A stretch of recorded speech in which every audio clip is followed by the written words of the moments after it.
yang udah menyediakan forum bagi kita berdiskusi buku yang hari ini judulnya Islamophobia, Sejarah Aktor, Praktik, Praktik Politik dan Teori, karya Pak Warjio sendiri.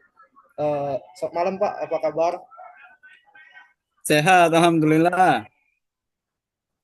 Uh, Senang Pak bisa berdiskusi dengan Bapak. Mungkin langsung saja ya Pak kita berdiskusi. Uh, Sebelum lebih jauh berbicara soal buku ini, apa yang melatar belakangi Bapak kira-kira menulis buku ini? Ya, baik ya. Assalamualaikum warahmatullahi wabarakatuh. Selamat malam. Salam sejahtera untuk kita semua. Eh, Pertama-tama tentu saya ucapkan terima kasih ya atas kesempatan untuk bisa bergabung dalam sesi diskusi sejarah ya, yang mudah-mudahan bisa terus running dan bisa memberikan misi terbaik ya dalam konteks eh, sejarah, terutama di dalam memahami karya-karya yang berkaitan dengan sejarah, dan mudah-mudahan malam ini kita bisa terus interaksi ya. Baik, menyinggung pertanyaan Nicholas yang pertama tadi terkait dengan latar belakang kenapa saya menulis buku Islamophobia ini. Benar, ini merupakan hasil karya ya dari penelitian yang saya lakukan di berbagai negara, terutama di Amerika Serikat, Eropa, ya, beberapa negara seperti Prancis, Belgia, Belanda, demikian juga di Australia, yang waktu itu memang eh, persoalan-persoalan Islamophobia ini demikian kuat ya menjadi isu persoalan global. Nah, kemudian kebetulan saya ada proyek penelitian yang terkait dengan politik pembangunan Islam ya, di mana penelitian ini sebenarnya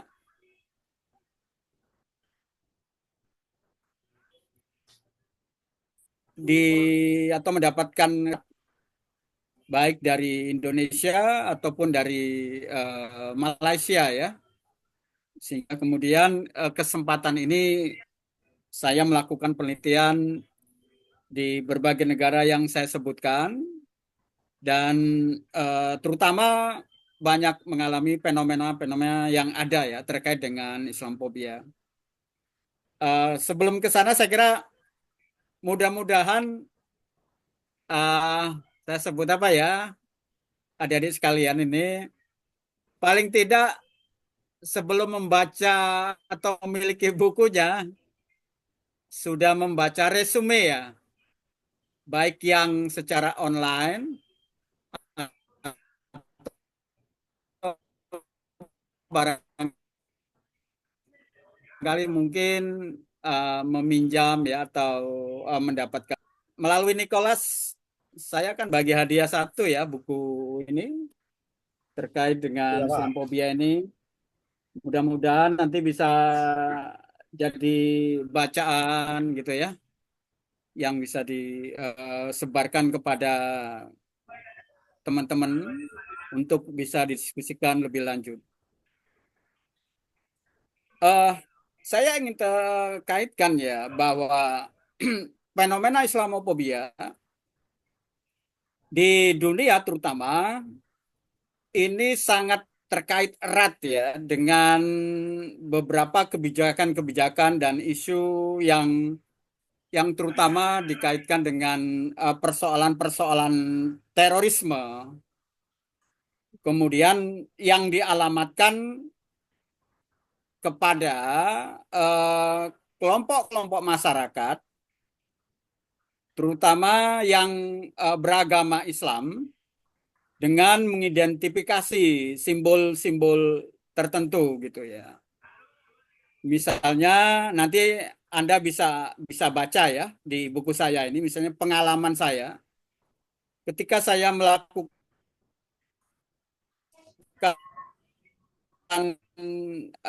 perjalanan ke waktu itu saya mendapat undangan dari Universitas Australia Western University di Perth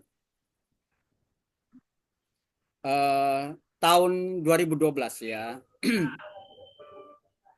Jadi waktu itu ketika saya mau memasuki imigrasi ya, kebetulan saya mengajak kolega saya, orang profesor gitu ya, yang bersama-sama kami memasuki imigrasi. Nah, saat masuk imigrasi, beliau bisa masuk di imigrasi,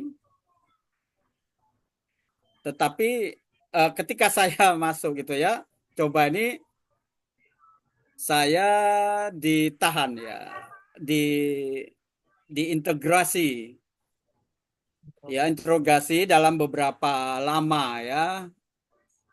Jadi bagasi saya diperiksa, dibongkar semua. Bagi saya itu perlakuan yang tidak mengenakan gitu. Jadi ketika saya tanya pada pihak imigrasi, kenapa kemudian saya diintegrasi ya sedemikian rupa sehingga kemudian ini bisa berpengaruh ya terhadap perjalanan saya untuk masuk di Australia itu. Jadi sempat saya berdebat dengan mereka dan saya sampaikan kepada mereka bahwa ketika saya masuk Australia ini sebenarnya bukan karena secara pribadi ya, tetapi karena undangan dari Universitas Australia Western University untuk saya menjadi pembicara. Gitu. Sehingga akhirnya saya berdebat dan kemudian saya serahkan ya surat undangan itu. Akhirnya mereka memberi kesempatan ke saya. Tapi ketika saya tanya, kenapa atau alasan utama kenapa Anda menahan saya untuk interogasi seperti ini? Jawaban mereka simpel saja. Alasannya karena saya pakai peci ya, atau lobe yang mengidentifikasi saya sebagai seorang Muslim. Nah, ini sebuah simbolik ya bagi bagaimana peran negara ya kemudian mengidentifikasi seseorang sebagai gitu ya orang-orang yang patut dicurigai gitu. Dan kalau kita ikuti berbagai peristiwa yang terjadi di berbagai negara ya, ini bukan hanya terjadi di Australia ya, tetapi juga di berbagai negara waktu itu. Jadi misalnya kalau di Eropa itu wanita-wanita yang berjilbab gitu ya, demikian juga di Amerika. Nah, itu jilbabnya ditarik-tarik gitu ya, diminta dilepaskan. Banyak dari mereka ditendang gitu ya, dipukul gitu ya, karena dianggap bagi mereka itu bagian daripada kekhawatiran yang kemudian itu disebut sebagai Islamofobia. Jadi gerakan untuk secara global terkait dengan Islamofobia waktu itu memang sedang terjadi di mana-mana ya, di berbagai negara gitu. Dan ini saya terangkan di dalam satu chapter atau bab buku saya ini yang berisikan mengenai siapa sebenarnya aktor-aktor dalam konteks Islamofobia itu. Dan saya merasa senang ya karena malam ini Anda sekalian ya ini coba membincangkan Islamofobia ini terutama di dalam perspektif sejarah gitu ya. Yang di dalam satu bab buku Islamophobia itu saya membicarakan secara langsung akar gitu ya, simbol dasar bagaimana kemudian Islamophobia itu muncul gitu. Dan kalau kita bicara pada misalnya kebijakan global Islamophobia yang sebagaimana saya singgung tadi, sebenarnya itu bukan persoalan baru. Sehingga kalau kita belajar dari sejarah, kita tahu ya, kebetulan saya adalah alumni sejarah USU yang tentu dari sisi metodologi ya, isu berbasis sejarah, insya Allah sangat memahami ya bagaimana kemudian sejarah itu direkonstruksi kembali menjadi sebuah policy atau kebijakan yang digunakan untuk keuntungan kelompok-kelompok tertentu dengan gitu ya melibatkan atau meminggirkan kelompok-kelompok yang lain gitu. Jadi buku yang saya tulis ini sebenarnya merupakan hasil penelitian dan juga pengalaman bagaimana kemudian Islamophobia itu direkonstruksi atas dibuat atau dilakukan oleh kelompok-kelompok lain yang dialamatkan pada komunitas atau orang-orang yang beragama Islam gitu. Padahal kalau kita konstruksi lagi pada persoalan misalnya terorisme yang saya sebutkan tadi, itu dilakukan oleh juga banyak kelompok ya, atau dilakukan oleh kepentingan-kepentingan politik tertentu dengan tidak mendasarkan pada satu agama tertentu ya, tapi banyak dilakukan oleh kelompok. Misalnya kalau kita merujuk pada hasil kejadian ya tahun 2022 ya, malah Anda sekalian bisa melihat filmnya itu, sekarang sedang di tren tuh di Netflix ya. Ada kasus di Swedia terjadi penyerangan ya oleh satu orang yang dia itu menyerang kelompok remaja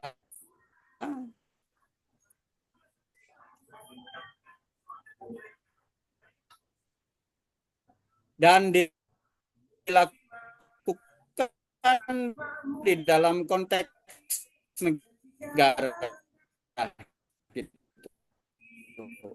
Jadi teroris itu datang menembaki mereka. Tapi setelah kemudian pemerintah tahu, ternyata itu dilakukan oleh kelompok atau apa ya, waktu itu dipimpin ya oleh satu orang yang beragama Kristen gitu ya. Dan dia beraliran sayap kanan dari salah satu partai di sana. Dan yang terjadi sebelumnya, media sudah memberitakan bahwa yang melakukan itu adalah kelompok teroris dari kelompok Islam gitu. Akhirnya satu hari setelah penelitian atau penyelidikan oleh polisi, akhirnya ditemukan bahwa yang melakukan itu adalah seorang teroris dari sayap kanan ya, kanan di Swedia dan beragama Kristen gitu. Tapi kemudian media sudah membentuk opini sebelumnya bahwa yang melakukan itu adalah teroris tersebut gitu ya, yang bukan beragama Islam gitu. Jadi penelitian yang saya lakukan sebenarnya mencoba menjawab ya, bagaimana sebenarnya Islamofobia itu muncul dalam perspektif sejarah, siapa aktor-aktornya, bagaimana praktek politik, baik yang ada di Amerika, demikian juga di Eropa seperti Prancis, ya, Belgia, kemudian juga di Belanda dan banyak di kawasan-kawasan lain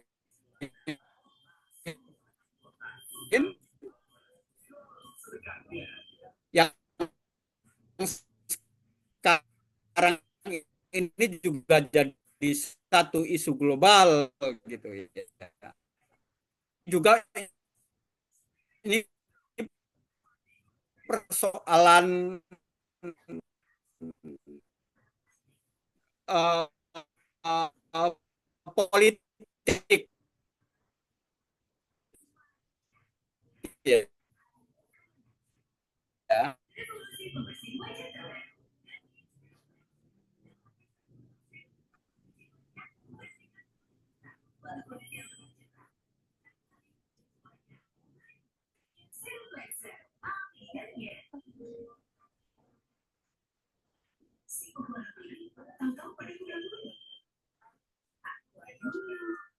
Izin Pak, seperti ada gangguan.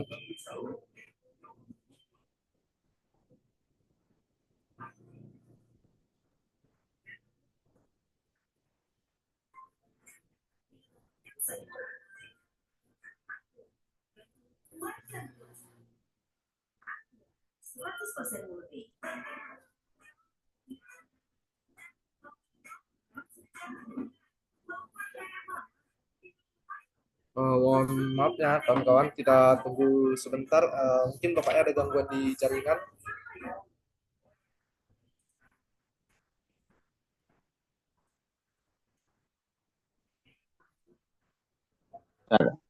Ya. Iya, Nicholas, gimana? Sudah bisa aktif kembali suara saya? Oh, sudah Pak. Sudah bisa Oke, mohon dilanjutkan. maaf ya. Oke, terima kasih. Nah, itulah kira-kira latar belakang ya. Kenapa saya melakukan penelitian dan terus terang saya ingin sampaikan ya pengalaman. Proses pembuatan buku ini sampai kemudian penerbitan ini berlangsung hampir 5 tahun juga ini. Sebab proses penelitiannya saya sudah selesai itu sekitar tahun 2022 ya. Dan di masa COVID saya coba tuliskan dari hasil penelitian itu, kemudian saya kirim ya. Kemudian saya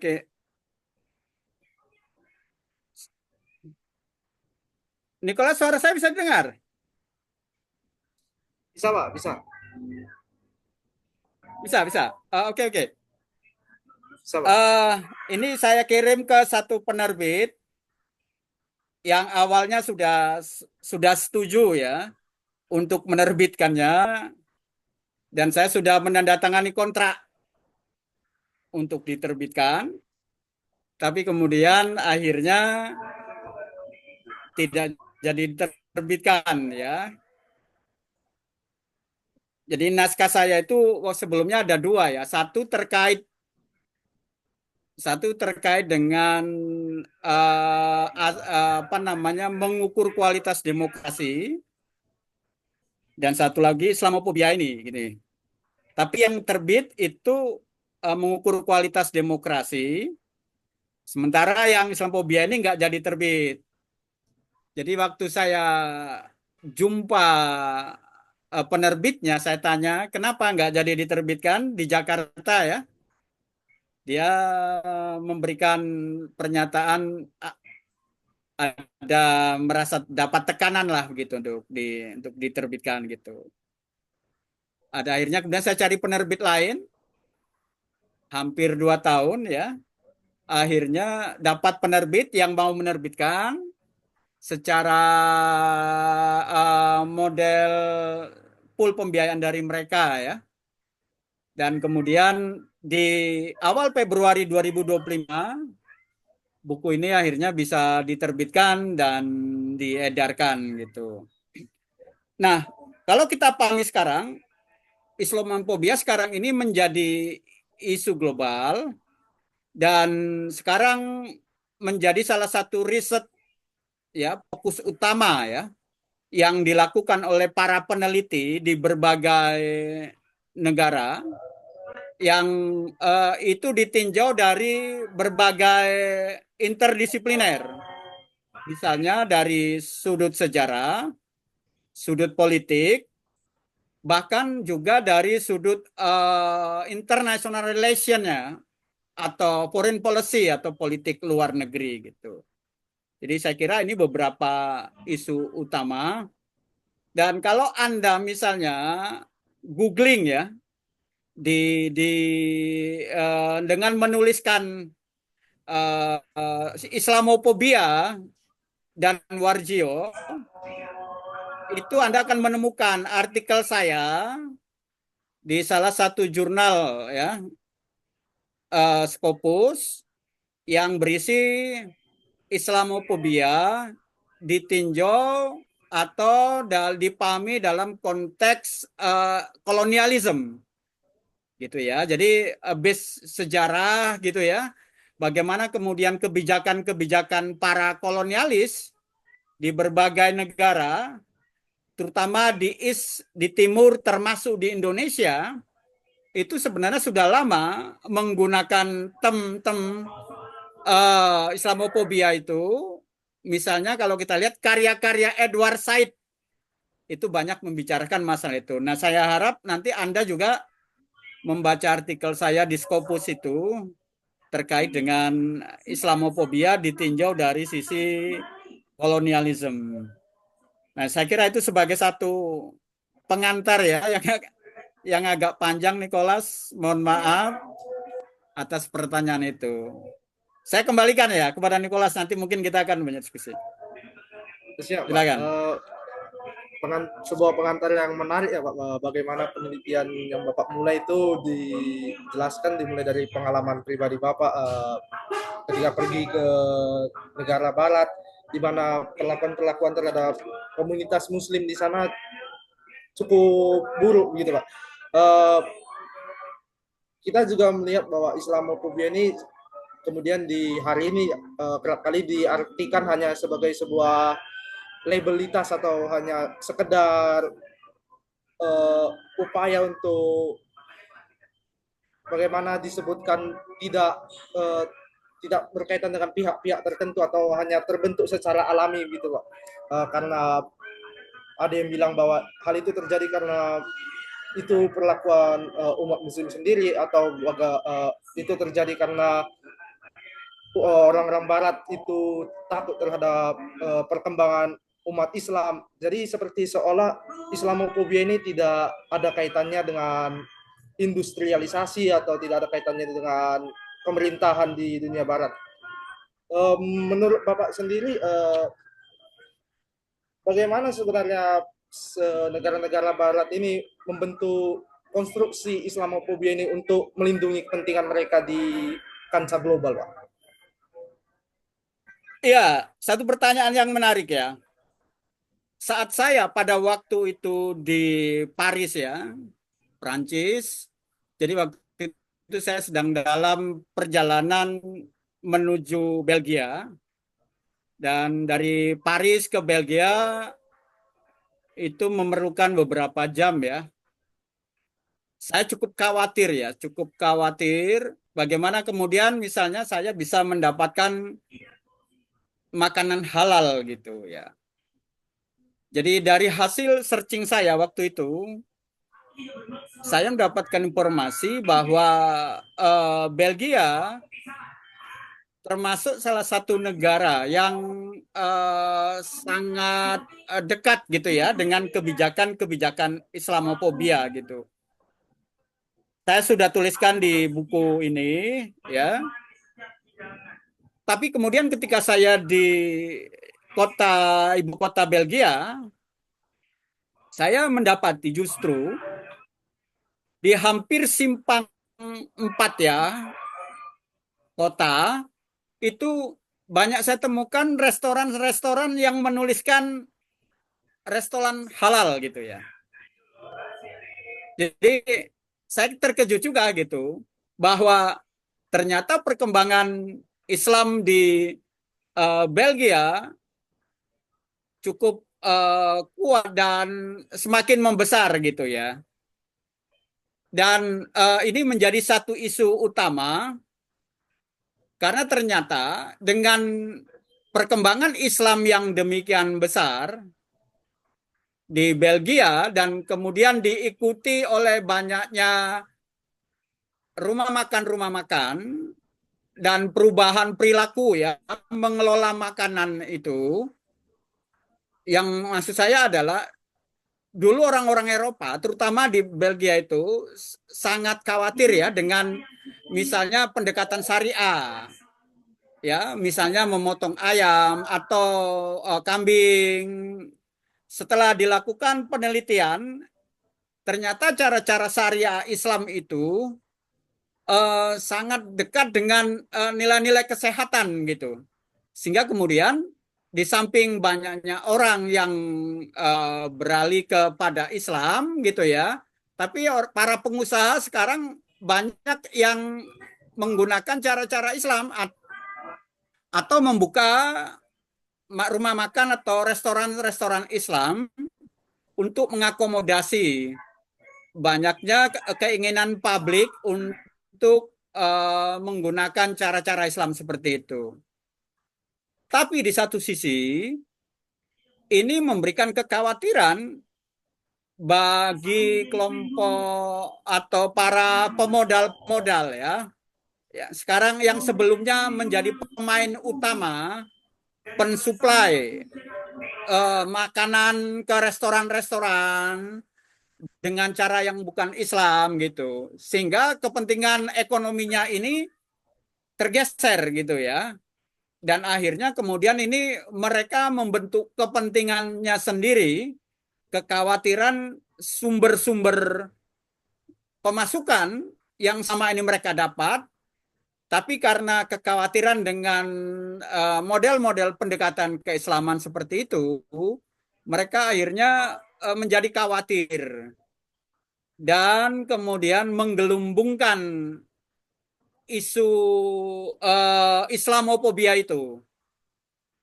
Dan mereka membangun kelompok-kelompok yang di Jerman itu ya, itu terkenal dengan kelompok Pegida ya. Yang mereka menggunakan isu anti-Islam itu dengan Islamofobia itu untuk tetap mengatasnamakan kepentingan mereka. Tetapi di belakang mereka ini sesungguhnya adalah para kelompok kepentingan, terutama para pemodal-pemodal yang khawatir dengan perubahan-perubahan seperti itu gitu ya.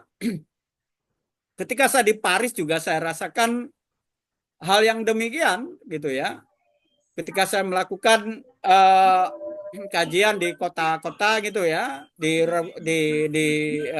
apa namanya rumah makan di sana itu, perkembangan perspektif penggunaan syariah itu juga demikian sudah mulai membesar gitu ya, dan menimbulkan kekhawatiran-kekhawatiran gitu.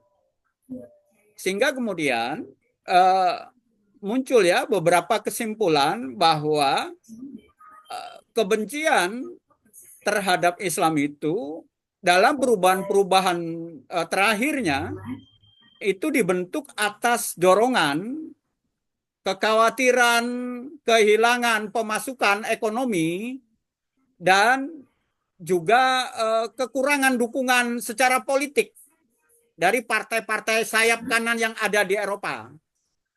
Nah, kalau kita lihat sekarang ini, terutama sejak tahun 2017 ya, peningkatan partai-partai sayap kanan yang menggunakan isu-isu Islamofobia, anti imigran itu di dalam pemilu mendapat dukungan dari kelompok masyarakat itu gitu. Jadi mereka menggelar kebencian terhadap lewat Islamofobia, kemudian juga di dalam konteks anti imigran, sehingga kemudian dalam pemilu itu kursi mereka itu bertambah.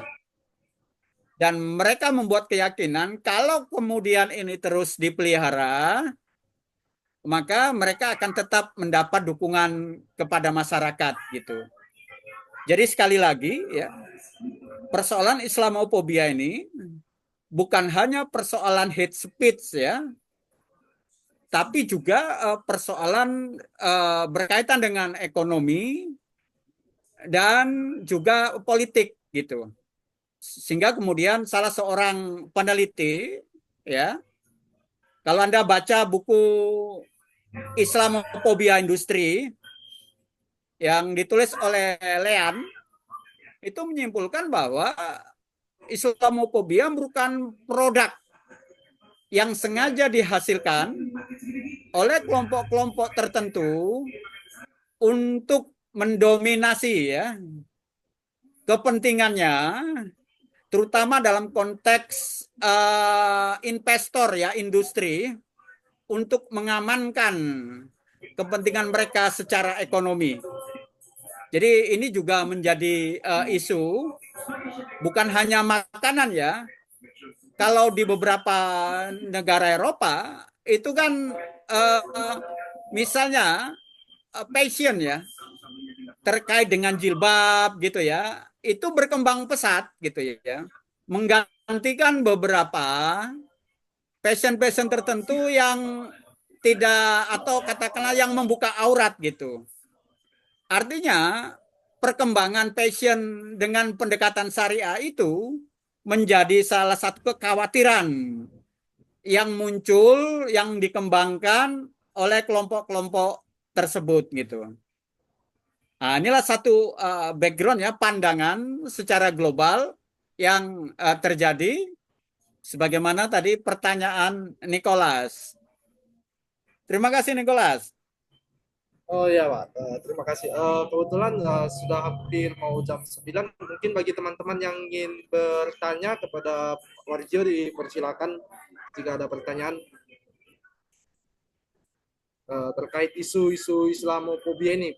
Cukup menarik ya Pak, apalagi salah satu kajian Bapak yang mengaitkan Islamofobia dengan kolonialisme begitu ya Pak. Ya, nah saya sarankan Anda membaca ya. Dari apa yang tulis itu bisa diakses secara free ya. Satu artikel yang saya tulis bersama itu ya, untuk menambah pemahaman kita terkait dengan Islamofobia di masa kolonial. Nah ini bagi kita, para sejarawan ya, membuka kesempatan kita juga ya, untuk bisa merespons secara adil bagaimana kemudian kebijakan-kebijakan para kolonialis, termasuk dari Spanyol gitu ya, dan kemudian Portugis, sampai kemudian Belanda, itu ternyata beririsan gitu ya, dan berhubungan terkait dengan persoalan Islamofobia itu. Cuman waktu itu isunya bukan mengatasnamakan Islamofobia, tapi ya dengan menggunakan kata-kata yang lain. Kalau Anda misalnya membaca buku karya ya, yang terkait dengan politik Islam India Belanda, yang ditulis oleh seorang peneliti Indonesia di Belanda, dia saat mengerjakan disertasinya ya, dia membuat dia berkesimpulan bahwa kebijakan politik Islam Hindia Belanda itu sengaja dibuat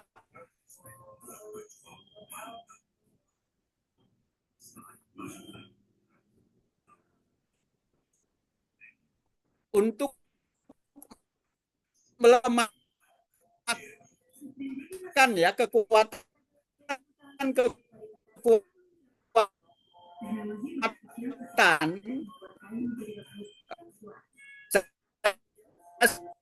sarankan Anda membaca buku tersebut karya Akip Suminto ya, Politik Islam Hindia Belanda.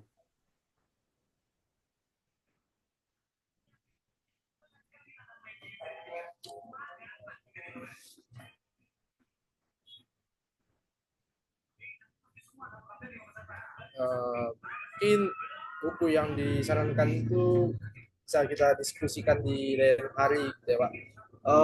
Apakah Pak Warjo masih bersama kami atau ada kendala?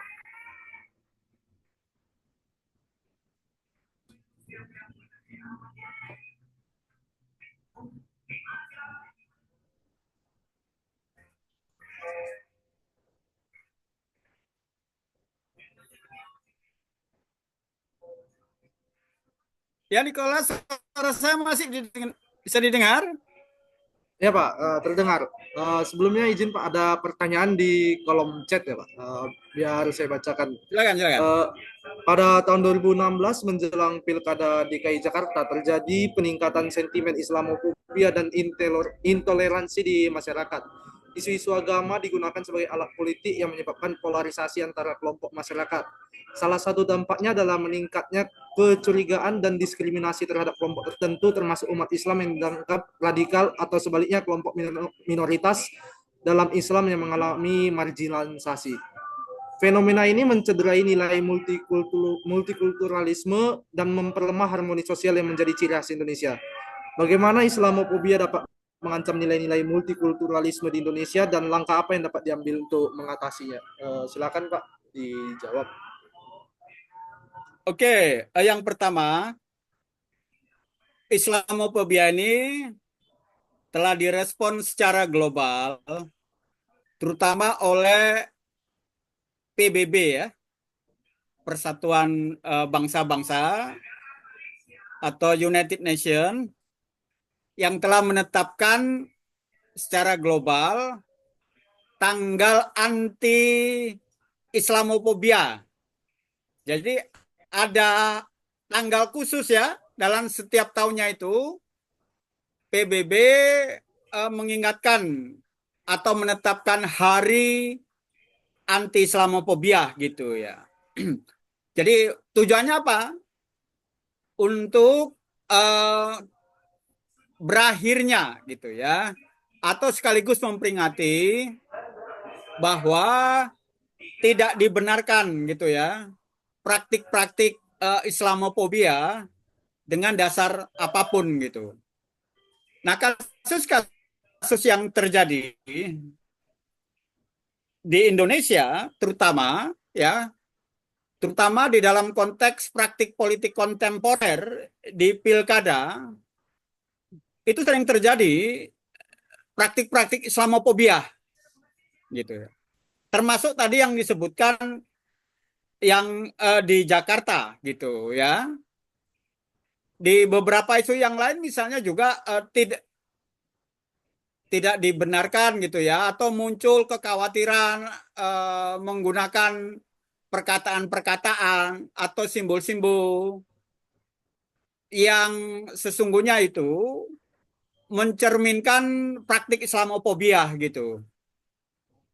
Misalnya melabelkan pribadi ya, atau kelompok-kelompok tertentu dengan kelompok-kelompok teroris atau radikal gitu kan.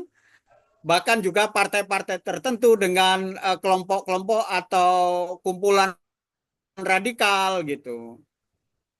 Nah, sesungguhnya ini dibangun atas kepentingan politik tertentu. Karena apa? Secara dukungan memang yang demikian besar terutama di Indonesia dalam praktik pemilu, ini mengkhawatirkan juga gitu ya, jika kelompok-kelompok ini menggunakan dukungan umat Islam terutama di dalam dukungan mereka gitu. Oleh karena itu tentu salah satu cara dengan menggunakan fenomena global itu, Islamofobia itu juga dijadikan sebagai sebuah alat ya untuk mengurangi atau tidak ada dukungan lagi terhadap umat Islam, terutama di pilkada itu.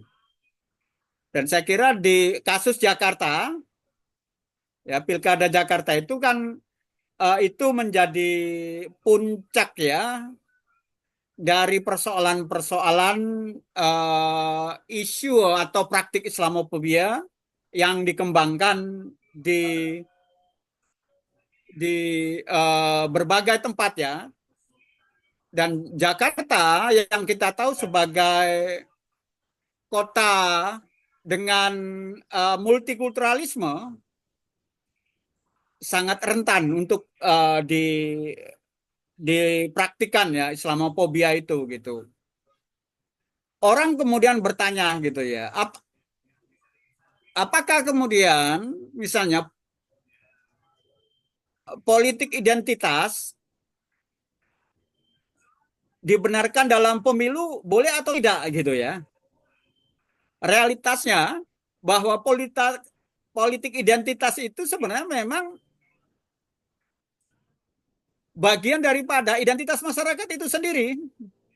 Yang tidak boleh adalah kemudian mempraktikkan identitas politik itu dengan memburukan, menjelekkan gitu ya, atau bahkan menghakimi kelompok-kelompok tertentu atas kepentingannya yang secara hukum ataupun undang-undang itu bertentangan. Dan penelitian saya di berbagai daerah ya, kebetulan beberapa tahun yang lalu saya melakukan penelitian ya mengenai politik pembangunan hotel syariah di Jakarta, di Semarang, kemudian di Bandung, di Bali, dan juga di Medan. Praktik-praktik seperti itu ada dan kerap kali gitu ya digunakan sebagai bagian strategi ya untuk kepentingan kelompok-kelompok tertentu. Jadi itu Nicholas. Oh iya Pak, oke. Terima kasih jawabannya Pak. Mungkin jelas ya untuk Mas Iza yang sudah bertanya. Berikutnya ada pertanyaan lagi Pak dari Mbak Angel nih. Selamat malam, saya izin bertanya terkait wanita di negara Eropa mengalami diskriminasi secara fisik oleh kelompok Islamofobia. Pertanyaan saya, apakah ada gerakan khusus wanita di Eropa untuk mengantisipasi Islamofobia? Lalu, apakah respon Islamofobia di setiap negara barat atau negara minoritas Islam pasca tragedi serangan 11 September 2001 memiliki respon yang berbeda-beda? Mungkin saya langsung dijawab, Pak. Ya, dimanapun sekarang ini, kelompok-kelompok yang menggerakkan ya, atau anti-Islamofobia, atau mereka yang merespon terhadap Islamofobia, ini juga banyak ya. Terutama yang saya singgung tadi, yang kasus penyerangan ya di salah satu kota yang di Eropa, yang kota itu dikenal sebagai kota yang paling aman di dunia. Dan tapi karena ada penyerangan yang disebutkan teroris tadi, yang kebetulan dilakukan oleh bukan Islam kan, akhirnya pemerintah juga mendeklaim ya berita-berita sebelumnya yang menyatakan bahwa pelakunya itu umat Islam, tapi ternyata bukan. juga kasus yang terjadi di New Zealand, yang Anda pasti pernah ingat itu ya, jemaah masjid ya, saat melakukan sholat itu ditembaki saat mereka sedang sholat. Jadi ada seorang yang menggunakan senjata itu menembaki jemaah masjid dan puluhan orang itu meninggal. Tapi karena ini bagian daripada kebijakan pemerintah New Zealand, demikian juga masyarakatnya ya, yang sangat menghormati apa namanya perbedaan yang ada gitu ya.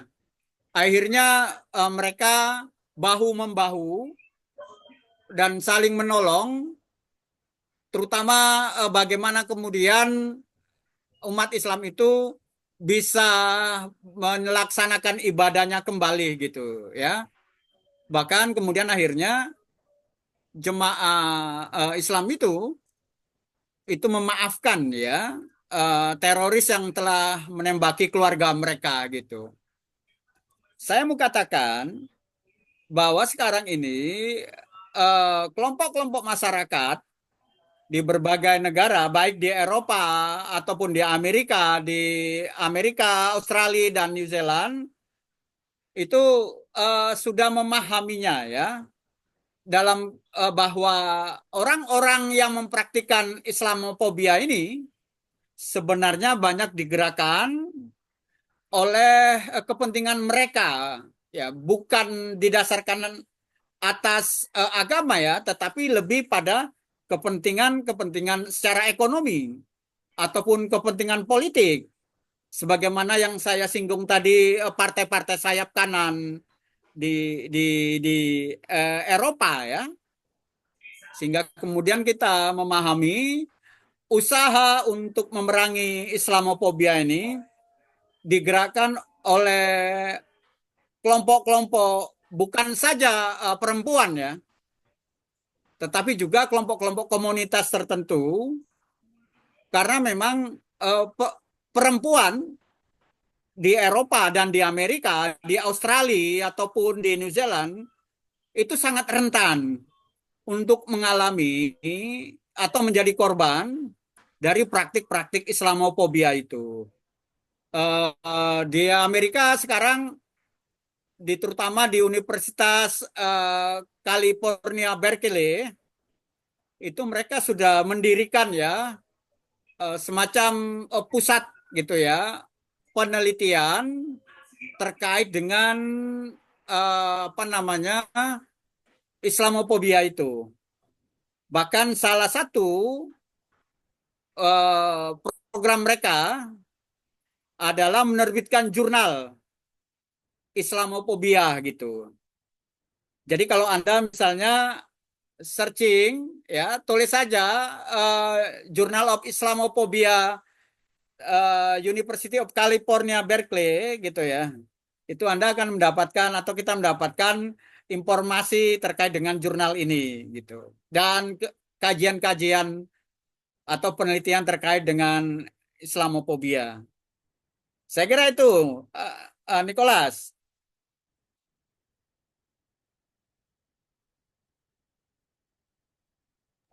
Mungkin terima kasih untuk jawabannya Pak. Mungkin jelas ya Mbak Angel. Pertanyaan berikutnya dipersilakan Mas Dendi. Ya, terima kasih atas kesempatannya, Mas Pak Wadio. Saya Ya, mau menyinggung tadi lagi, ternyata sudah disebutkan, sudah saya siapkan pada tadi, soal masalah di Christchurch di New Zealand, tentang penembakan sekian puluh jemaah termasuk anak-anak. Itu kalau biasa ingat, membuat hubungan simpatis begitu. Jadi masyarakat dunia itu merasakan simpati terhadap umat Islam pada masa itu, jika saya tidak salah ingat. Dan kemudian beberapa tahun, kita loncat beberapa tahun, memang tidak ada hubungannya. Tetapi ada saya rasa ini bagian dari strategi politik dari pemerintah Rusia ketika melakukan penyerangan terhadap Ukraina. Di sini saya tidak mau bertendensi ke salah satunya, tetapi menggunakan tentara Chechen yang notabene adalah Muslim gitu. Dan kemudian membangun narasi bahwasannya ini adalah bangsa yang hubungan dengan eskatologi, bangsa-bangsa apa Rom yang membantu perang dan lain sebagainya. Pertanyaan saya gini, Pak, ketika Islamofobia itu di satu sisi diperlakukan sebagai alat politik sayap kanan, eh, sehingga partai-partai sayap kiri itu tertarik untuk membuat counternya gitu. Posisi kita sebagai umat Islam dunia, posisi sebagai masyarakat dunia itu menyikapinya bagaimana? Apakah kita mengikuti kapal di mana eh, bukan diakomodasi ya? Islam tuh kayak di dalam tanda kutip disokong begitu, atau kita harus independen sendiri mengingat bahwasannya kekhalifahan terakhir sudah runtuh 1 abad lebih gitu. Mungkin bisa dibagi pandangannya Pak. Terima kasih. Ya, Mas Dedi, makasih ya. Ini dari UNES ya. Ya, Iya kebetulan Pak. beberapa waktu yang lalu saya ada diundang ya, memberi kuliah umum di jurusan politik UNES Semarang ya. Nah, jadi terima kasih sudah bergabung. Oke, kalau kita baca ya dan hasil penelitian yang saya lakukan dalam konteks pertanyaan tadi, beberapa sikap ya yang eh, dilakukan terutama oleh komunitas-komunitas Islam di baik di Amerika ataupun di Eropa, mereka ada melakukan berbagai program ya. Misalnya program kampanye terhadap Islam di berbagai tempat, memperkenalkan Islam seperti apa gitu kan. Demikian juga program-program yang lain, misalnya melalui partai politik ataupun dengan membentuk kelompok-kelompok atau NGO-NGO yang merespon perkembangan Islamofobia gitu. Di Belanda misalnya, itu kelompok-kelompok Islam melakukan berbagai kegiatan, misalnya melakukan silaturahmi ya. Misalnya ada pimpinan kelompok garis kanan atau ada partai-partai yang selama ini membenci Islam. Ini mereka datang eh, ke rumah sakit ya, menjenguk misalnya pimpinan-pimpinan partai itu yang sedang sakit gitu ya. Dan itu memberikan sinyal positif ya, bahwa Islam itu sebagaimana yang tidak mereka gambarkan atau yang mereka.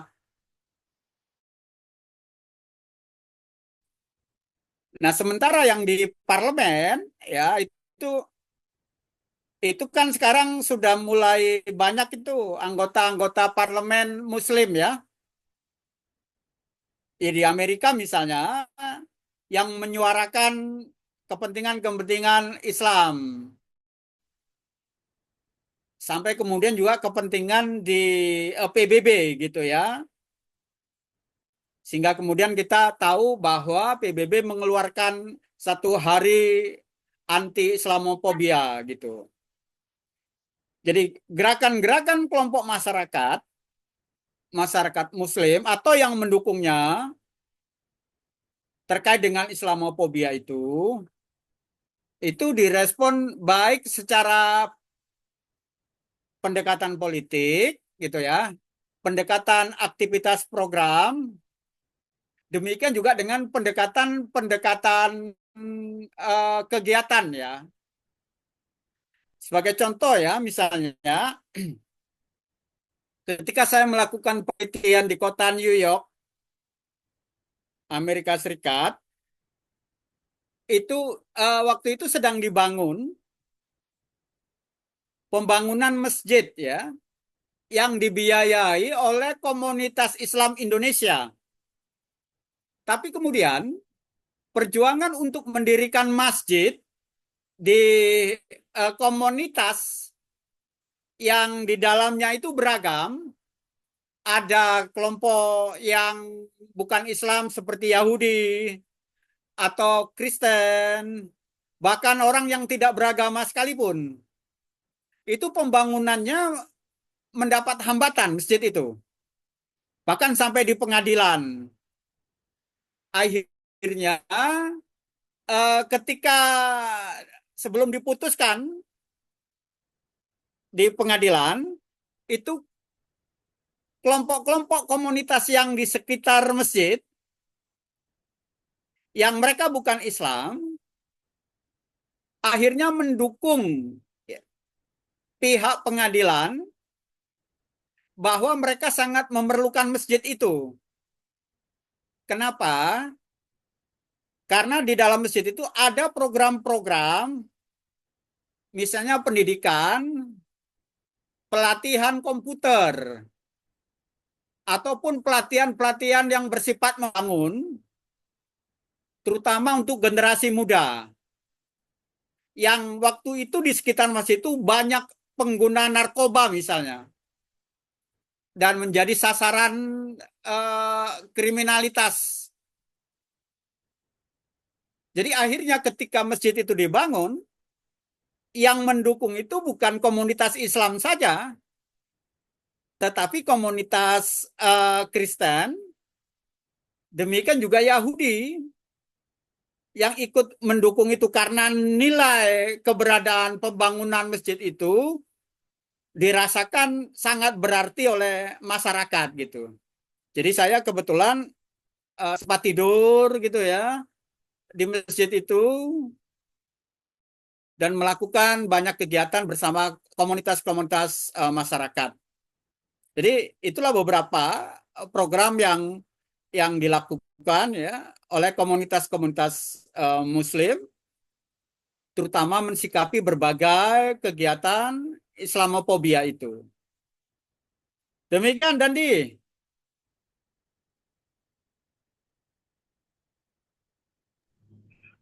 Terima kasih banyak, Pak. Sama-sama. Bagi kawan-kawan yang lain, apa ada pertanyaan lagi?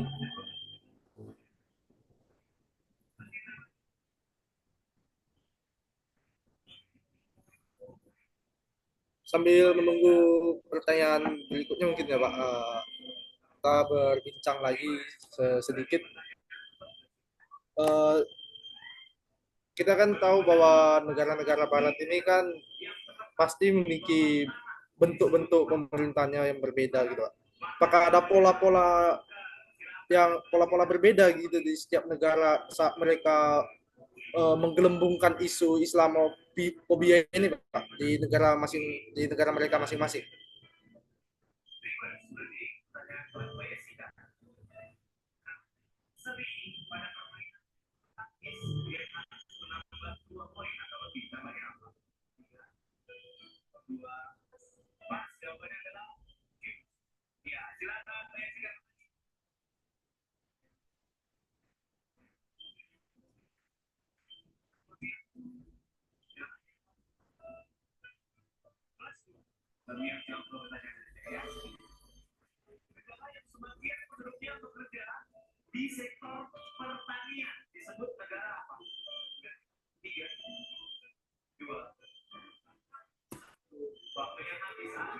Mohon maaf teman-teman, sepertinya ada kendala Halo? jaringan. Ya Pak, sudah terhubung kembali Pak. Iya, terkait dengan pertanyaan Nicholas ya. Apakah ada kebijakan-kebijakan tertentu merespon Islamofobia itu ya? Nah, tentu saja secara internasional negara-negara yang dulunya praktik-praktik Islamofobia itu demikian masif ya, tidak bisa semasif dulu lagi ya, karena PBB sendiri sudah mengeluarkan ya kebijakan-kebijakan terkait dengan menghempang atau counter Islamofobia itu gitu. Tapi memang beberapa negara itu masih terus banyak melakukan ya, walaupun tidak semasif dulu lagi gitu kan. Ya, praktik-praktik itu terutama masih terfokus pada persoalan-persoalan politik. Jadi misalnya di Jerman sekarang ini dan di beberapa negara-negara Eropa, terutama oleh partai-partai sayap kanan, itu menggunakan kebijakan anti imigran yang menopang untuk terus menggelar praktik-praktik Islamofobia ini gitu.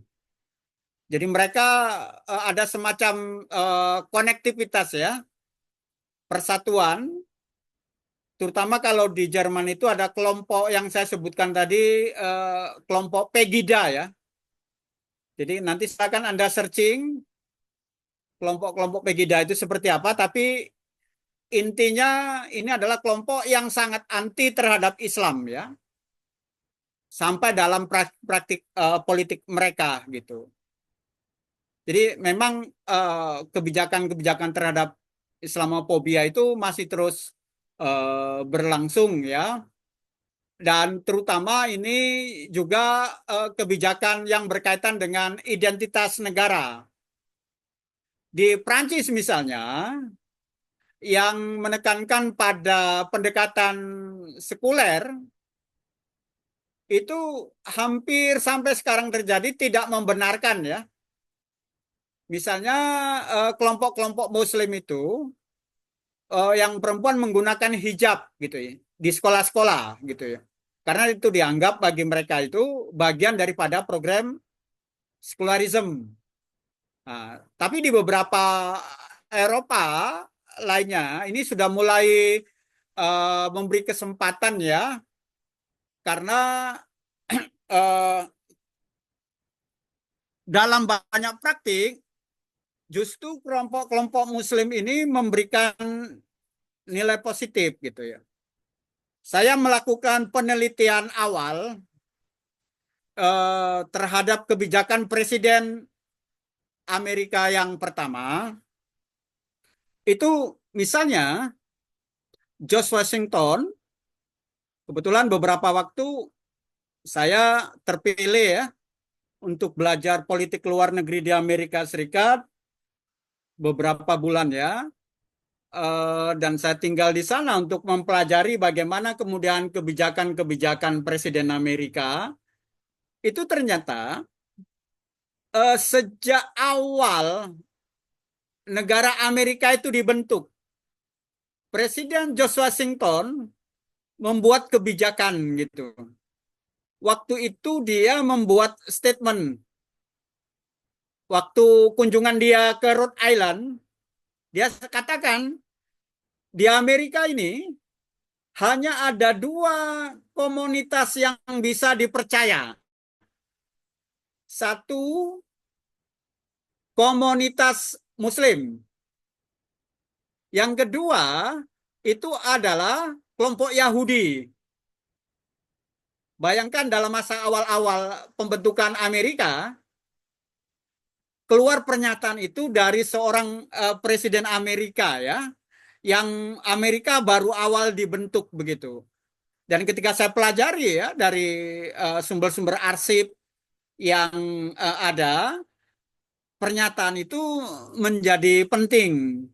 Bagaimana kemudian sesungguhnya Amerika itu menghormati ya, terutama perbedaan-perbedaan berbagai komunitas, terutama Islam dan Yahudi dalam kasus George Washington itu gitu ya. Jadi ini beberapa isu yang terkait dengan kebijakan-kebijakan itu. Tentu saja dinamika bagaimana satu negara merespon perkembangan dan perubahan terkait dengan Islamofobia sangat tergantung dengan kebijakan politik dan perubahan-perubahan global yang ada. Jadi saya kira itu, Nicholas. Baik Pak, terima kasih untuk jawabannya. Tadi ada yang raise hand juga untuk Mas Sobilin di Mas Hasan Sobilin, dipersilakan Mas. Terima kasih Bang Silakan Nicholas. Mas Sobirin. Ya, selamat malam. Selamat bulan Ramadan, Pak Warijo. Izin Pak, Terima saya kasih, belum Pak. baca, Ya. saya belum baca bukunya, tapi saya tergelitik gitu untuk bertanya. Jadi buku ini kan berdasarkan penelitian Bapak ya. Jadi kalau penelitian ini kan sifatnya karya ilmiah. Jadi ada rumusan masalah, ada akar masalah. Nah itu kalau menurut Bapak ya, kira-kira akar permasalahannya itu yang paling utama dan mendasar itu apa, Pak? Ya saya mengerti ya, Bapak tadi menyebutkan selalu eksternal. Tapi apakah ada dari internalnya gitu, Pak? Jadi kayak misalkan gini nih, saya fobia ular. Nah karena menurut data ya, kalau orang dipatuk ular bisa meninggal gitu. Sehingga kalau ada ular takut gitu. Tapi memang ada juga sih yang memelihara ular ya. Tapi kan umumnya takut gitu. Nah, saya eh, saya tidak fobia kucing karena menurut data saya memelihara kucing itu lucu gitu, bahkan menjadi sahabat gitu kan, gitu. Jadi maksud saya itu eh, hasil dari penelitian Bapak ini kan Bapak menemukan akar masalah, ya kan? Nah, jadi maksudnya itu Bapak sebagai peneliti, apa yang menjadi solusi, apa yang menjadi pemecahan dari permasalahan tersebut gitu Pak. Begitu Pak. Terima kasih. Mohon maaf ya Pak, izin. Ya. Baik, Nicholas, saya respon langsung ya. Pertanyaan Pak Sobirin, terima kasih Pak Sobirin. Ya, saya kalau dengan ular sama dengan Pak Sobirin juga ini. Ya, barangkali juga karena ya apa ya orang kan merespek ular itu dengan macam-macam gitu ya. Kalau Panji si penjinak ular itu ya, dia itu malah memeliharanya itu banyak-banyak itu, bahkan berbagai jenis ya. Kalau di India malah itu saya lihat di YouTube itu penjinak ularnya banyak yang perempuan. Gitu ya. Jadi mungkin bagi saya pribadi, saya memang termasuk orang yang gimana gitu ya terhadap ular itu gitu kan. Tapi karena juga mungkin bisa saja karena pengetahuan saya itu sedikit ya terkait dengan ular itu gitu. Kalau di orang-orang misalnya di kedokteran gitu ya, ular itu apalagi ular berbisa itu sangat diperlukan gitu ya. Karena bagi mereka itu orang yang digigit ular itu bisa disembuhkan dengan bisa ular itu sendiri gitu. Jadi itu hal-hal yang seperti itu ya. Nah, barangkali juga memang ya masyarakat dunia ya dalam konteks global, terutama mereka ini terhadap kenapa munculnya Islamophobia? Satu, karena mungkin belum mengetahui ya secara detail gitu ya terkait dengan ajaran-ajaran Islam misalnya gitu. Pasca ya penyerangan gedung WTC ya yang ada di New York itu justru berbondong-bondong banyak orang yang dulunya memberikan nilai negatif ya terhadap Islam misalnya, karena mereka selama ini mendapatkan informasi Islam itu dari media-media yang secara global ini dimiliki oleh kelompok-kelompok yang memang apa ya punya misi ya untuk meminggirkan Islam itu sendiri gitu. Sehingga referensi mereka itu banyak bersumber dari media-media gitu. Tapi setelah pasca atau penyerangan gedung WTC tersebut, orang-orang di Amerika Serikat itu banyak kemudian mereka mempelajari Islam dari sumber Islam itu sendiri, baik dari Al-Quran ataupun daripada Sunnah gitu ya. Jadi selama ini yang digambarkan media yang memberikan nilai negatif, ternyata ketika mereka pelajari Islam itu tidak sebagaimana yang digambarkan. Bahkan karena mereka mempelajari ini, banyak dari mereka yang kemudian convert gitu ya, atau masuk menjadi penganut Islam gitu. Karena selama ini ketidaktahuan mereka terhadap Islam itu sendiri gitu. Jadi secara internal memang ya gambaran-gambaran terkait dengan Islam banyak dibentuk oleh media Islam itu sendiri. Jadi misalnya tadi kasus yang saya di Australia ya, ketika mungkin melihat saya pakai peci gitu, wah ini seperti gambaran orang radikal gitu ya, atau padahal sebenarnya justru kita lihat tidak seperti itu gitu, karena mungkin selama ini mereka mendapat gambaran seperti itu.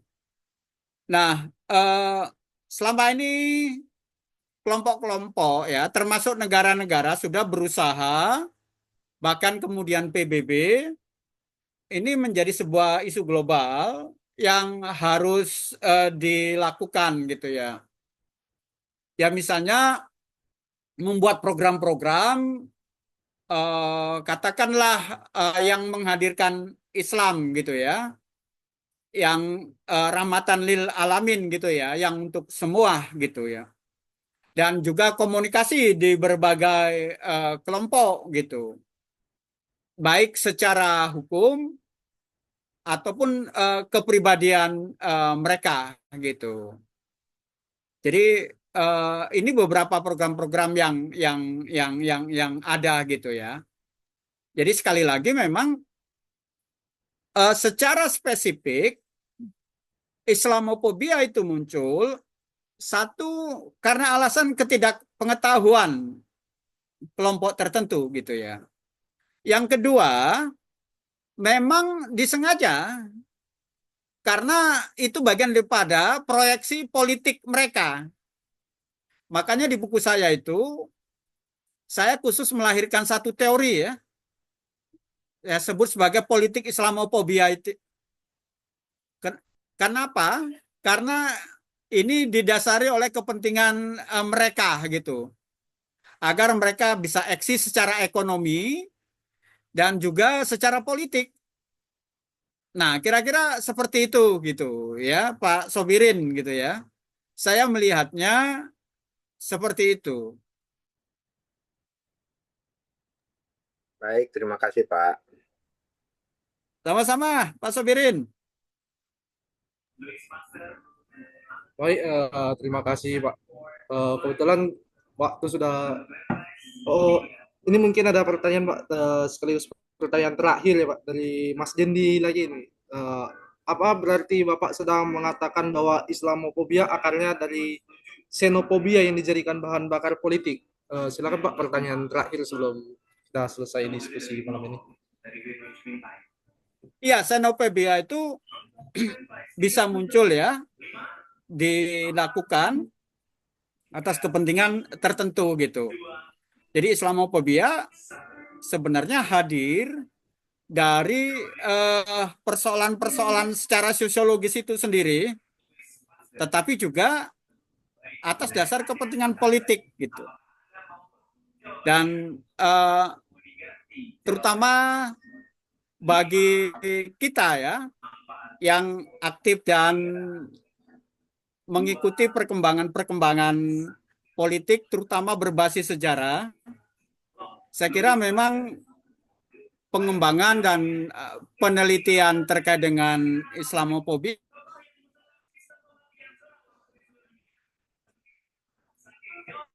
untuk kepentingan bersama ke depan. Gitu, Nicholas. Baik, terima kasih Pak. Mungkin jelas ya Mas Dendi jawaban dari Pak Warjio. Berhubung jadwal waktu kita sudah menunjukkan pukul 9.35 ya Pak. Terima kasih Pak untuk diskusi malam ini, sebuah diskusi yang menarik ya Pak, kajian yang menarik. Mungkin di lain waktu kita bisa berbincang-bincang lagi terkait buku-buku yang lain bersama Pak Arjio, bersama kawan-kawan sekalian. Semoga apa yang kita diskusikan malam ini menjadi tambahan ilmu, menjadi berkah ilmu bagi kita semua. Terima kasih kepada Pak Arjio. Saya kembalikan ke Mbak Tiwi ya Mbak.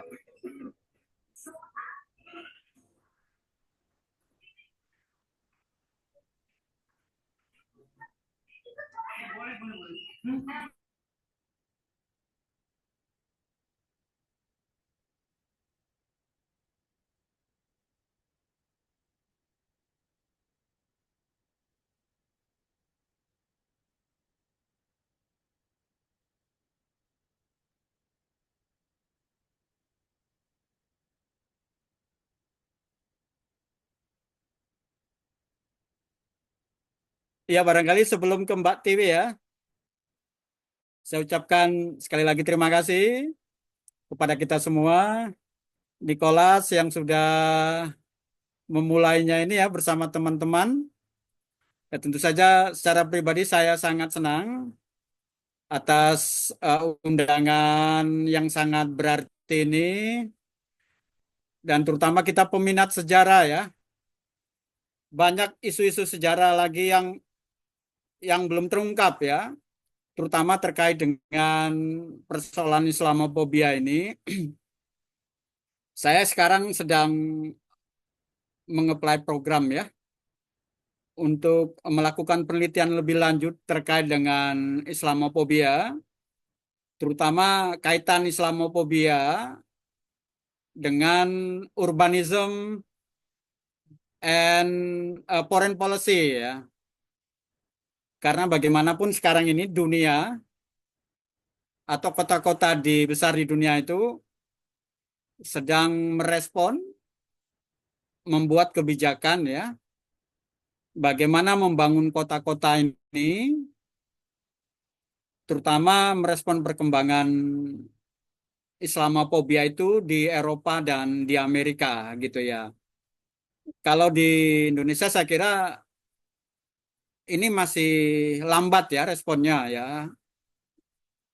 Mungkin ini jadi satu penelitian ke depan, sehingga kemudian pendekatan-pendekatan interdisipliner ini bisa memberikan penguatan, apalagi di Indonesia dalam basis latar belakang sejarah, terutama kebijakan-kebijakan Islamofobia misalnya dari era kolonial ini masih sangat terbuka sekali ya.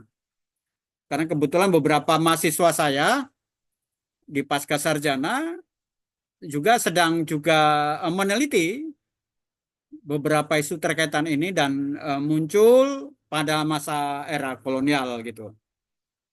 Saya kira mungkin di antara kita ke depan juga bisa memulai ini. Insya Allah kita akan ketemu pada kesempatan yang lain dan tetap semangat ya. Terima kasih Nicholas dan mohon maaf semua atas segala kekurangan ya. Terima kasih kembali Pak. Mungkin saya diskusinya saya kembalikan kepada Mbak Tiwi. Terima kasih sekali lagi ya Pak. Ya, sama-sama.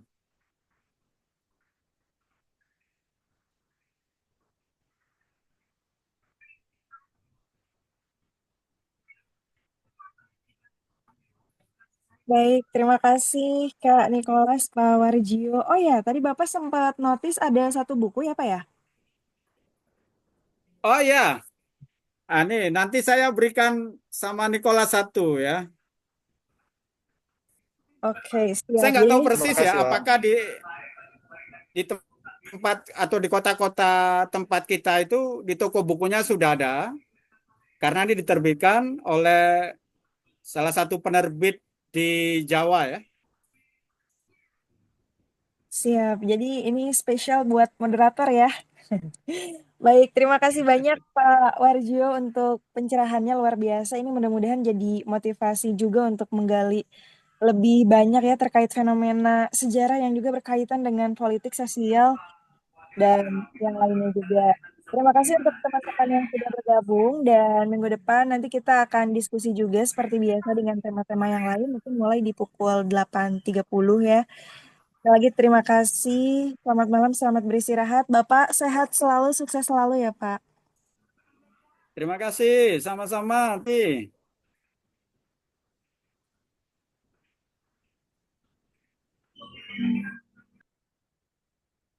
Oh ya, mungkin sebelumnya kita foto dulu teman-teman. Agak lupa ya. Boleh yang mau open cam?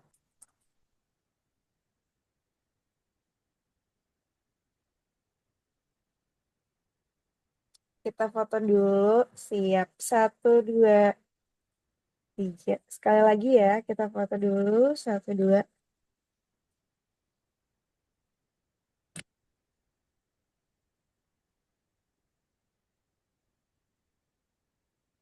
Oke, terima kasih. Selamat malam teman-teman. Selamat beristirahat. Semoga lancar menjalani ibadah puasa di tahun ini. Oke, terima kasih. Terima kasih, selamat malam semuanya. Izin live. Terima kasih Mbak Tiwi. Izin